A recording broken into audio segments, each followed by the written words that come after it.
Welcome to Canada's podcast. All right, ladies and gentlemen, welcome to Canada's podcast. I'm Rivers Corbett, the Atlantic Canada host. I won the jackpot hanging out with entrepreneurs from Atlantic Canada, and that's because I'm one of them too. So it's really cool today to have been chasing this lady for a while, and I got her today on her 4-acre location where she runs multiple businesses in Nova Scotia.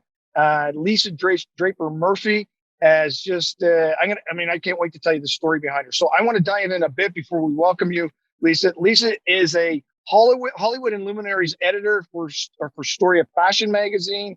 She Atlantic Business Magazine. She's a top 50 CEO award recipient and Progress Club Women of Excellence award winner. Now, I got to tell you, I know that organization quite well, and to have that award is really, really amazing.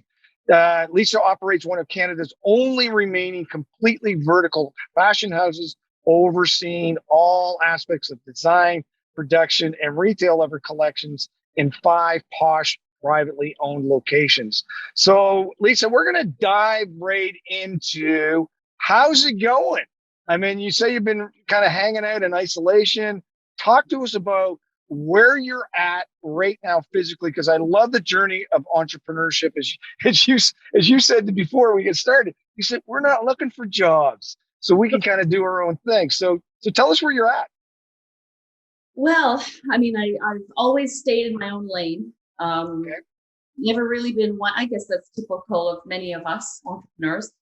But always been thinking, looking outside the box and trying to see things from a different perspective, which I started with my first launch of my very first independent collection was upon the discovery of some like 50, 60-year-old unused vintage tailoring wools at the warehouse of an employer of mine at the time. I was head of design for the company, and employees and management and ownership had been looking at this fabric that had been stored for 50 years and didn't see what I saw.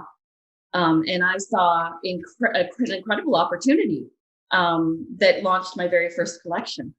So talk a bit about that, because that's what, there's that visionary piece of entrepreneurship. So you saw what somebody else wasn't seeing. So can you dig a little deeper in that? Because I want to talk about the impetus of that great journey you've been on. Well, what I saw was beautiful, high quality tailoring wools.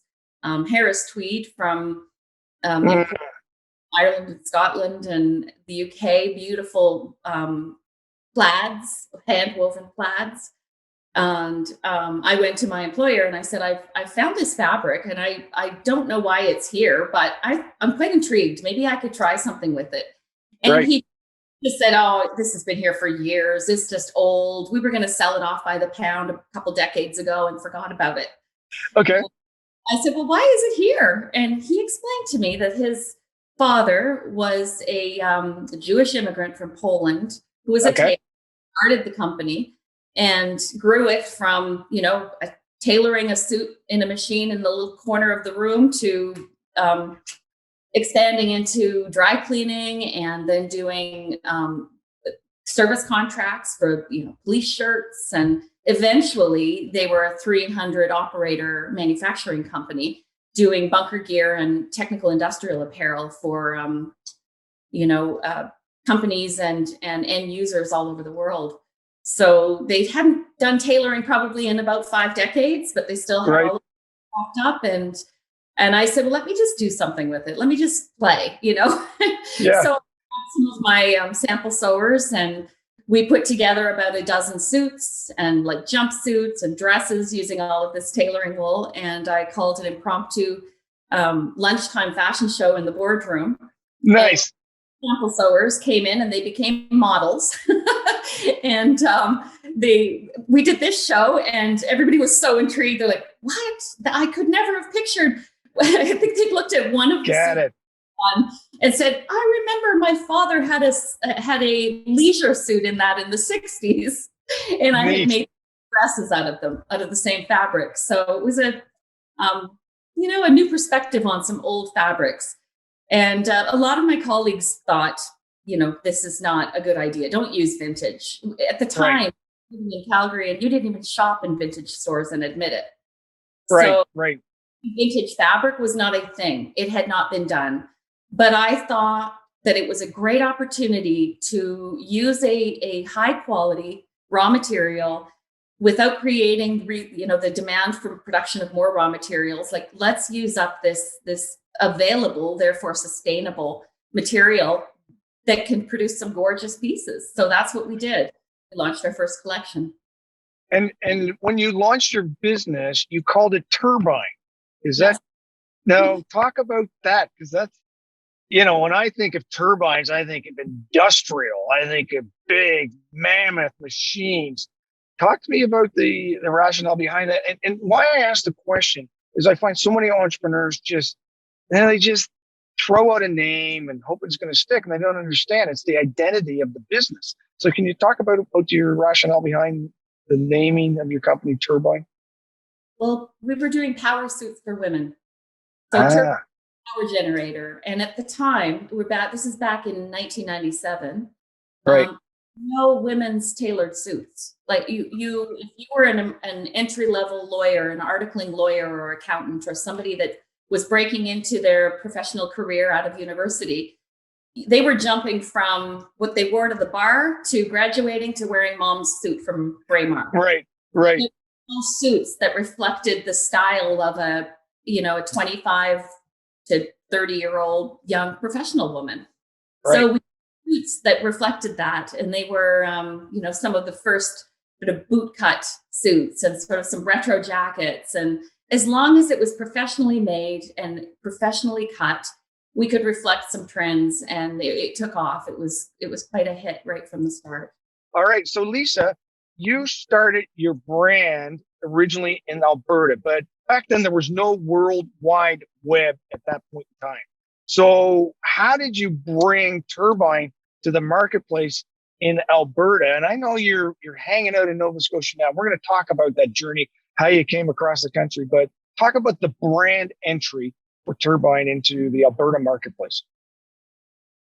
In the Alberta marketplace, well, I was consulting at the time also. I had sort of two companies going side by side at that time. I was 27 years old. I had just had my second child, 9 days old, and I was called back on my maternity leave, which was to the factory that I subsequently discovered the vintage fabric. So picture this.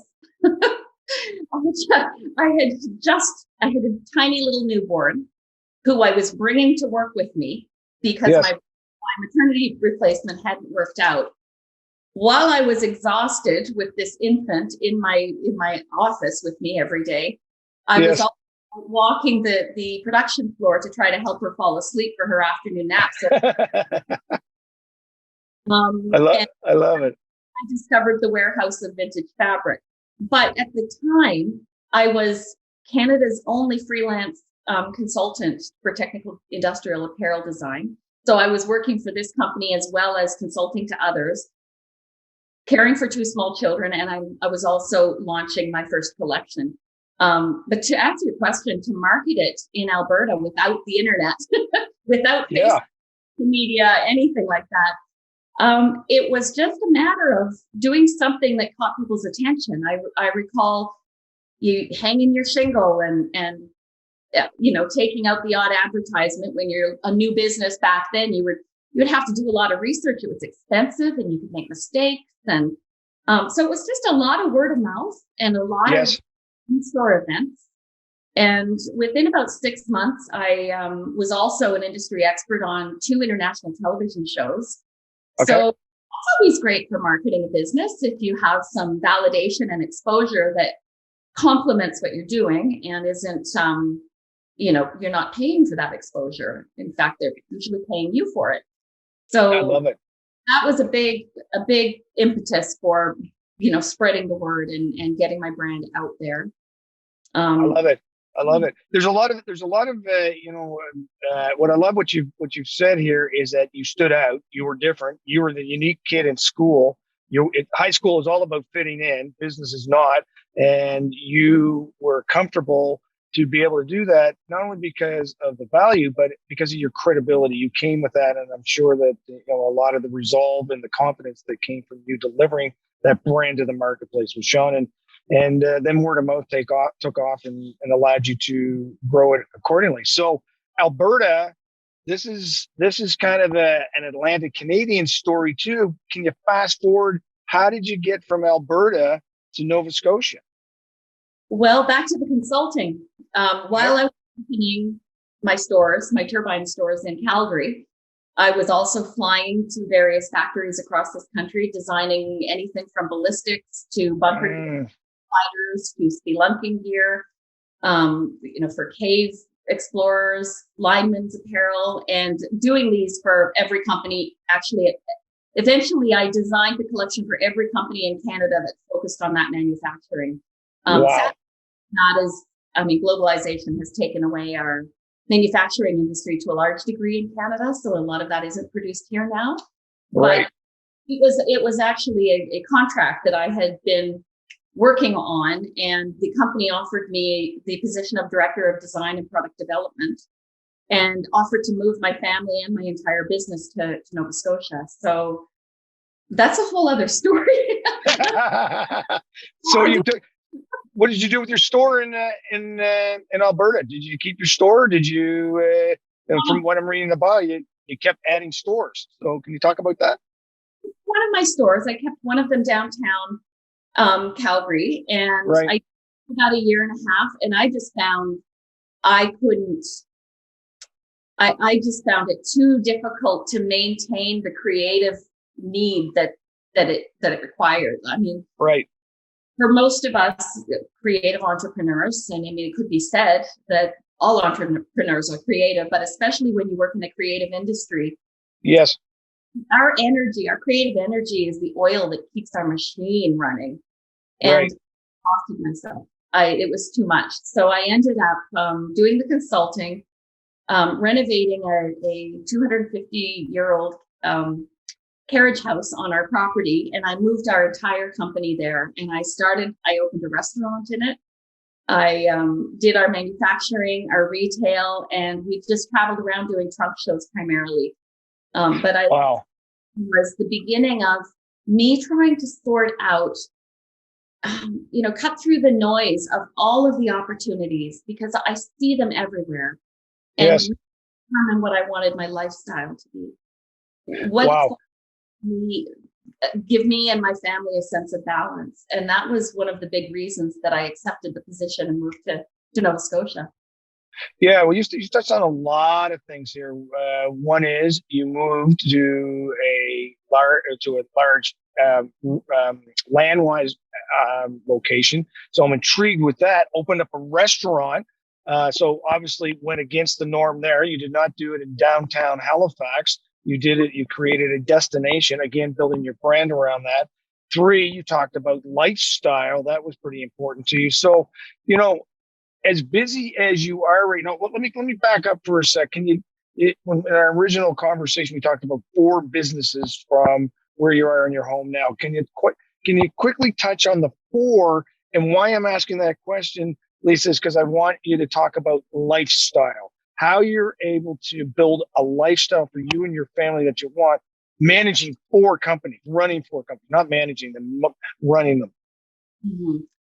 Well, how do I? Big questions. Eh? I got to wrap my head around all of that.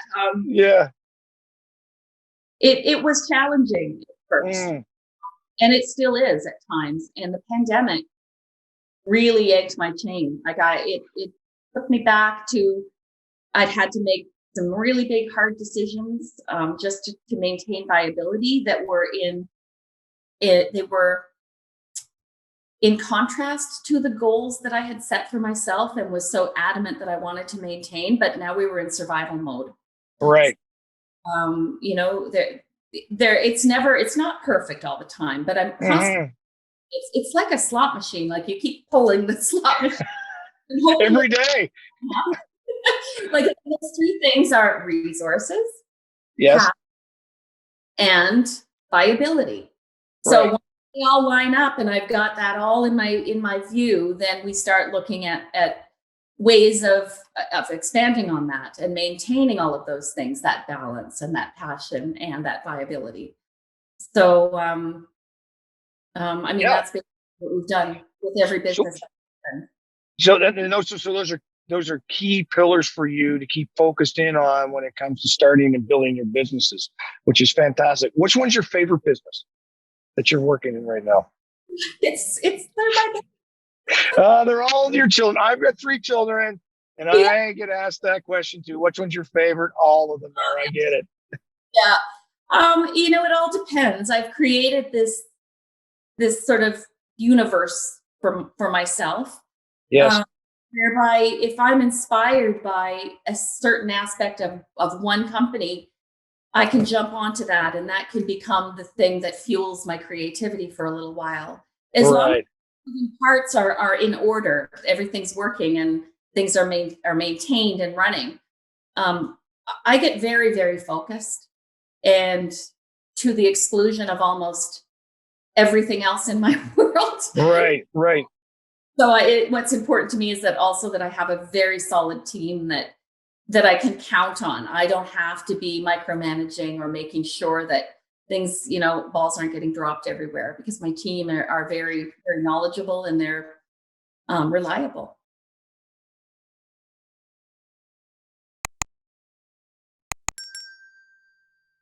So let's talk about that, Lisa.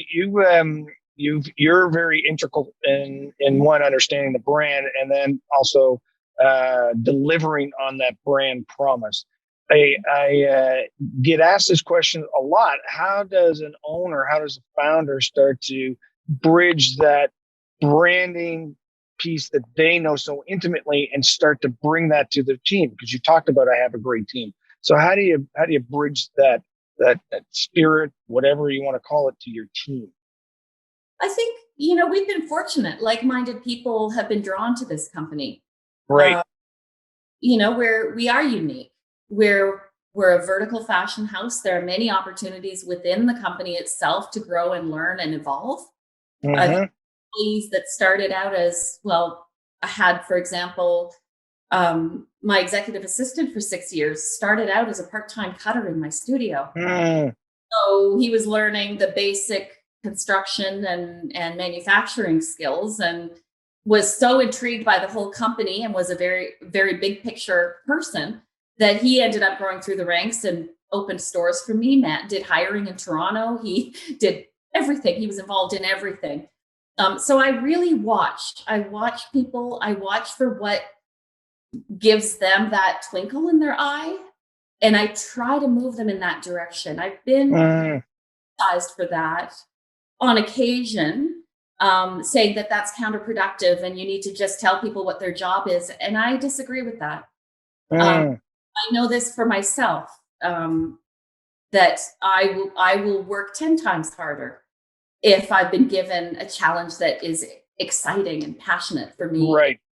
And opens up a door or potential doors for me.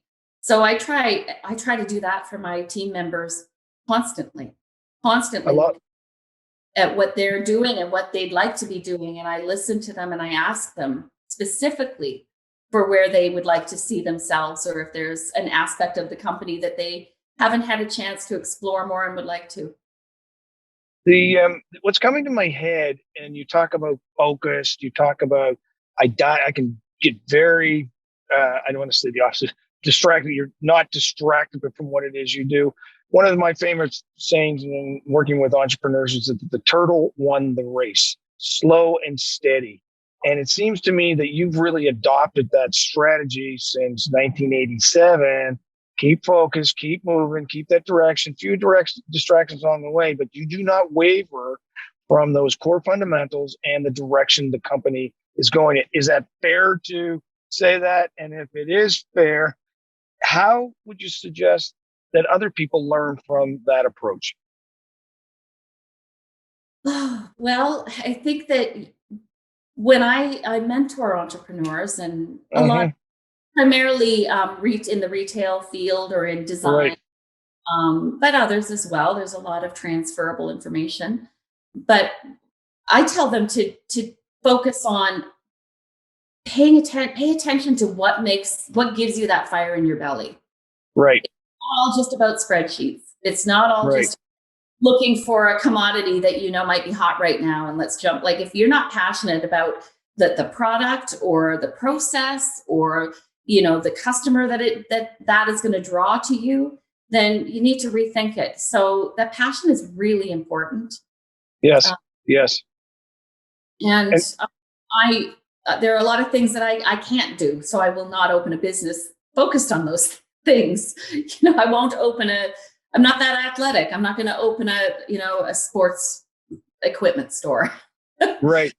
So how do you organize your team such that you've got, there's Jim Collins wrote a book, Good to Great. I'm sure you know about it. And it's talked about getting the right people on the bus in the right seats. How do you know where to put a person on your team?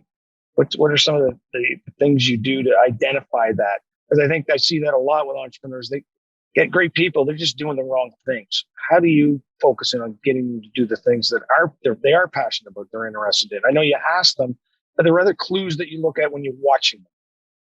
Oh, there's lots of clues. Just pay attention. I give them the opportunity to experience various aspects of the company. Like my retail team, for example, we'll bring them out to Willowvale and put them up in the suites and do team building exercises in the studio. Right. Months or so. And they're normally on the front lines in my retail stores dealing with customers in a very different atmosphere than what we have here. And sometimes the group will come out and somebody in that group is like, oh my gosh, this is where I need to be. What do I need to be here and be part of the production team?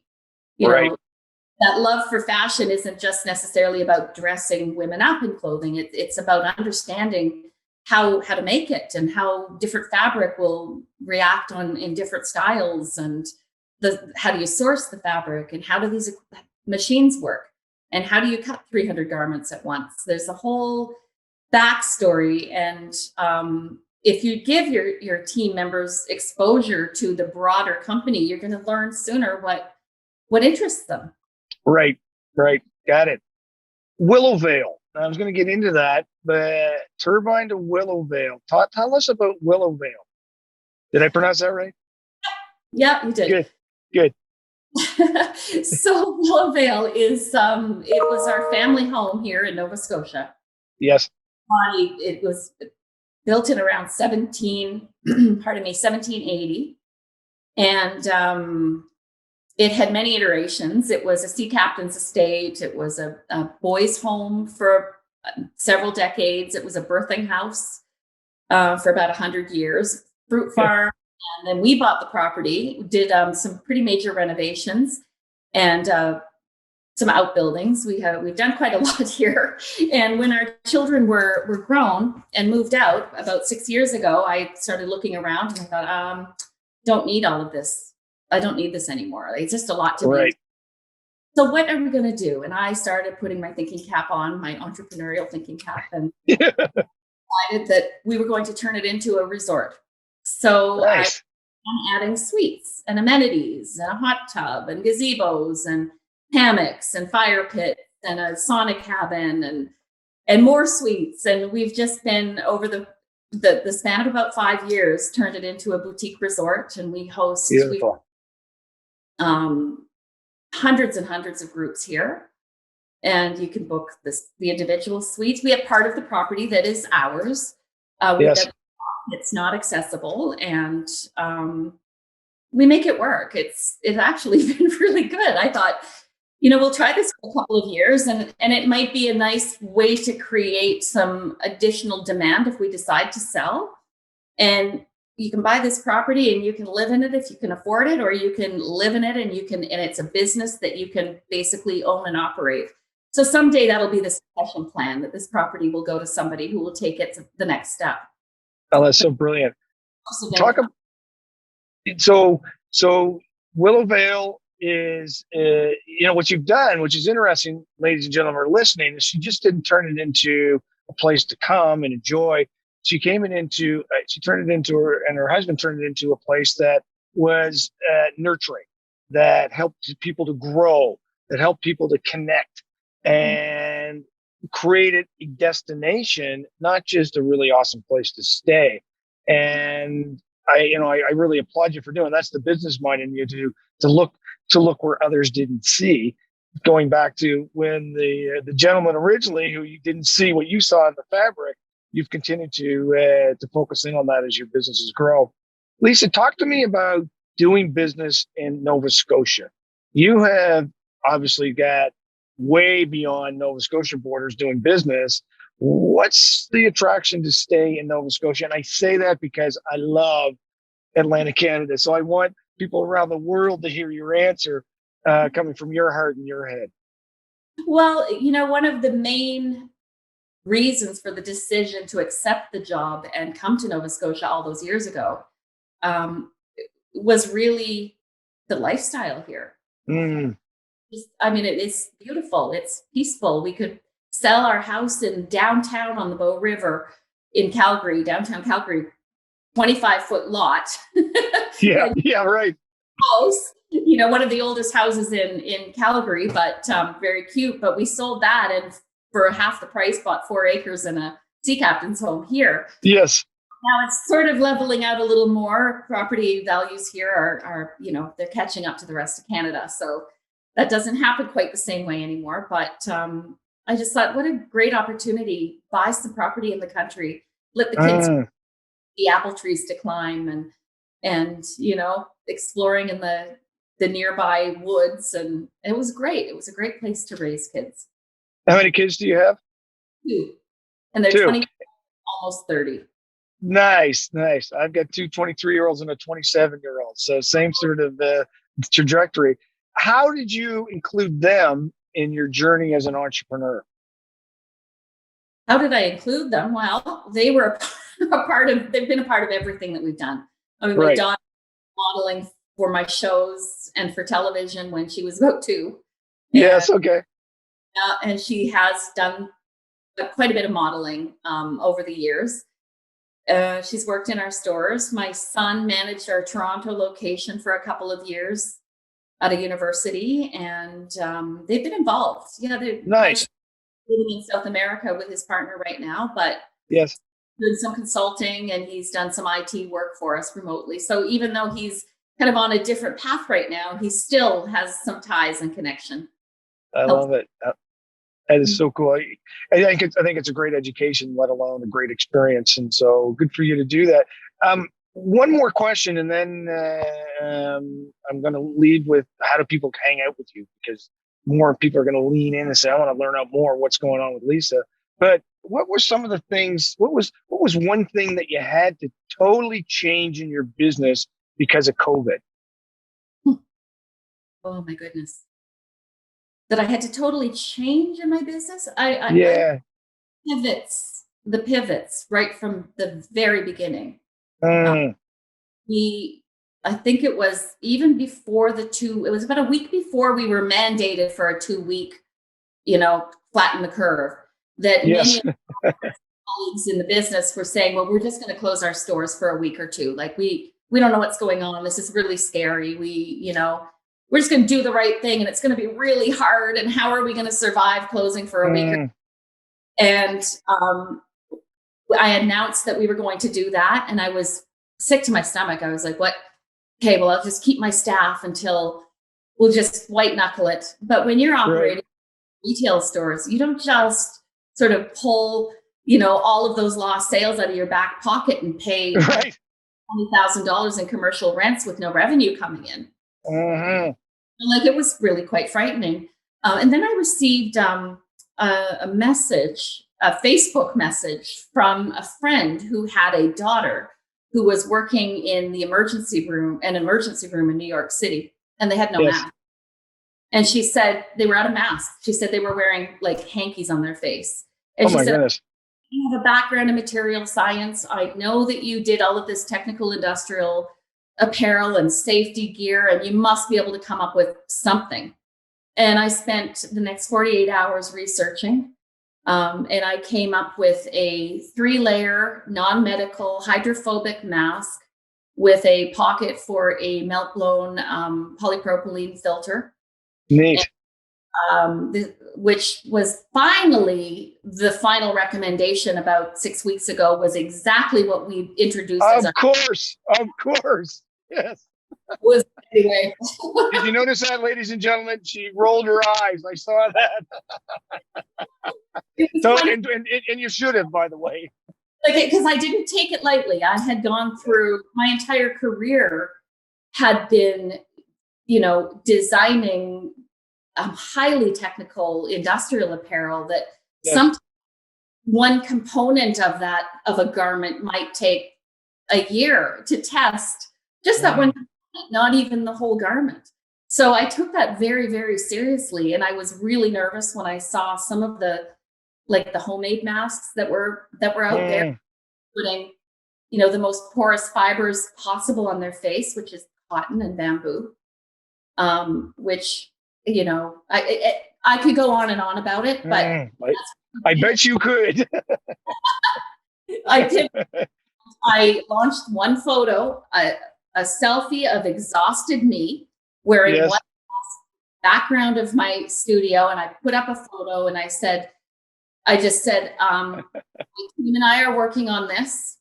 I know that some will find this controversial, which they did. Many people trashed me for making that. Of course. Not following the science. Right? But we received orders instantly, and nice. And our website shut down. I think it crashed about 4 times in the first. Did it really? Wow. Top 2% of all Shopify websites worldwide for that entire month. And I worked 100 days for 6 weeks with no break, not one break. Wow. So, that was pivot number 1. And I was able to keep 7 employees working full time, which was my goal. I was trying to keep but then the government came out with all of these, all the CERB and pivot again and figure out how to draw back our part-timers who were making a lot more money, not, on CERB. Not working. Yep. Crazy. They were getting from us for part-time shifts. Right. Well, I love the again, the ingenuity. I love the can-do attitude, but I particularly love the fact you saw something that everybody else didn't. And I think that's a real, ultimately theme that came out of our conversation today is you seeing stuff, you seeing opportunity, you seeing things that drew into your passion and just doing it and then getting it out there. And so I love that story. And I love the story even against all the people who trashed you. That's business too. And even in the good old days, you're going to get those naysayers, but you forged through that. And so congratulations on your journey, Lisa. I'm just thrilled to have this conversation. How do people hang out with you? How do they find you on the space that you want them to hang out with you? Well, they can follow us on Instagram and Facebook, and I engage as much as possible. My socials are managed by members of my team, but I do on here, and if anyone sends me a personal message, I'll respond. And I'm also very open to anyone who wants to have a chat. I'll make some time if they want to have a chat about how to recognize that passion and how to take those first steps. Nice. Because a lot of people come to me with those types of questions, how were you brave enough to take that step and become an entrepreneur? And I'm like, well, I think it's not bravery so much. It's I didn't have a choice. Well, it's like, have you watched the series 1883 yet? No, I have not yet. No. It's the prequel to Yellowstone. Anyway, there's a woman who's the main character in it, and her name is Elsa. And Elsa is a maverick. Elsa is a woman who's decided that I'm proud to be a woman, but I'm also proud to be a maverick. And back in the Western day, you, my friend, are Elsa.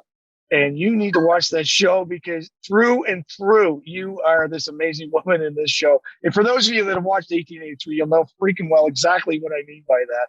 So you're driven by more than just intellect. You're driven by heart, and that's very, very cool. So, Lisa, thank you so much for giving us this time today. It's awesome to have you from Alberta in Atlantic Canada and Nova Scotia, and we're glad you made the trek across the country to be here, because we're certainly proud to have you say you're one of ours. So keep doing your amazing stuff. I love it. I'll tell you one little story. I know a lot of people, they'll say to me, "Oh, you're a come from away." Don't they call you? Yeah, right. Yeah. Well, I have not been referred to as a come from away for quite a number of years. In fact, I was on a flight one time coming back from Hollywood. I was there doing some events during the Oscars. And on my flight back, I was seated next to the principal of a British private school who was coming into Canada to do some research and have some meetings and probably recruit students, as schools do. And we talked the whole time. We had the most interesting conversation. As we were deplaning, getting off of the plane, we stood up and grabbed our briefcases and whatnot. And the woman behind him tapped him on the shoulder and said, "By the way, you just sat with our Stella McCartney." And Stella McCartney is the UK's fashion designer. Right. Huge. Not come from away. I don't know what does. So that's so brilliant. I love that story. That is so cool. What's cool about that story is actually not the conversation, the fact that some other lady was listening in. That's the Maritimes right there. That close. Yeah. Lisa, keep being a rock star, my friend. And thank you so much again for your time. It's been an honor to hang out with you. Thank you, Rivers. My pleasure.